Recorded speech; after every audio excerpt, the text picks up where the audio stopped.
What if the most telling story of British politics this year isn't playing out in Parliament or on primetime news, but in the overlooked corridors of a council by-election in West Sussex? Giuliano Pinelli's narrow victory for Reform UK in Marine Ward, Bognor Regis isn't just another electoral footnote. It's a warning shot, clear, sharp, and entirely avoidable. It lays bare the political arrogance of a Westminster elite that still hasn't grasped the shifting tectonic plates beneath its feet. Let's not waste time pretending this was an ordinary by-election. It was not. It was a contest taking place in a ward where the democratic process had already been tampered with, delayed under the guise of devolution restructuring. That decision, rubber-stamped by Labour's centralising agenda and welcomed in silence by Conservatives, denied voters their right to speak at the ballot box when they were ready. And when they finally did get their say, Reform UK roared in, and with it, a reckoning that neither Labour nor the Tories seem remotely prepared for. Pinelli's win isn't just a victory, it's a verdict. The people of West Sussex, deliberately kept waiting, sidelined by bureaucratic manoeuvring, sent a message that cuts through spin and establishment condescension.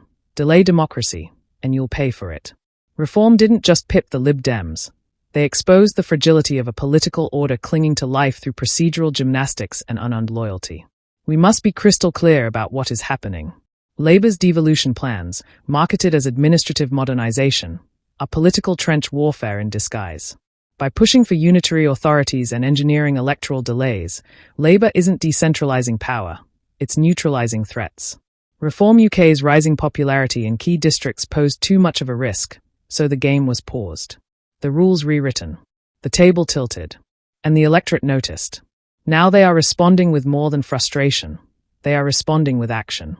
The 26% secured by Pinelli is not a fluke. It is a reflection of hunger, for authenticity, for courage, and for a political alternative unshackled from the same old party lines. Reform's success here isn't the endgame.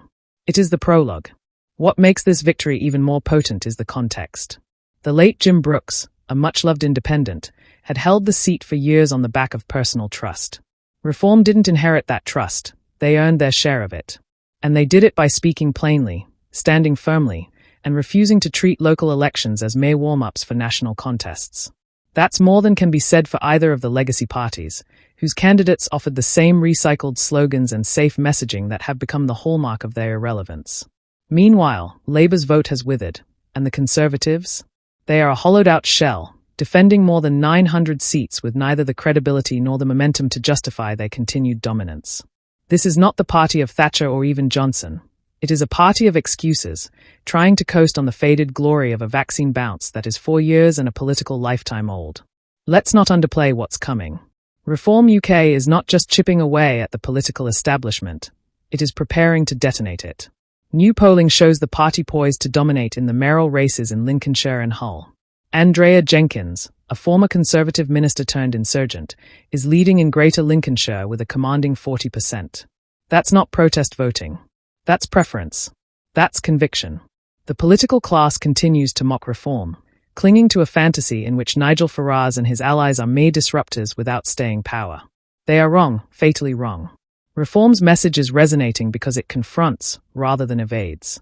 It speaks of real borders, real economic consequences, and real patriotism, unfiltered by poll-tested language or the fear of media scorn. And voters, sick of being managed rather than represented, are finally listening. The upcoming May 1st local elections will be the first major referendum on this shift. With the Tories projected to lose up to 525 seats, and Labour failing to energise anything beyond its core urban vote, the door is open.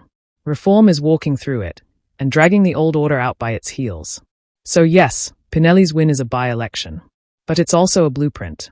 It shows what happens when political courage is paired with strategic clarity. It proves that reform is not just a spoiler, it's a serious, growing movement with the power to alter Britain's political trajectory. And above all, it reveals this. When democracy is delayed, the backlash is not just inevitable, it is explosive. Westminster should be very afraid.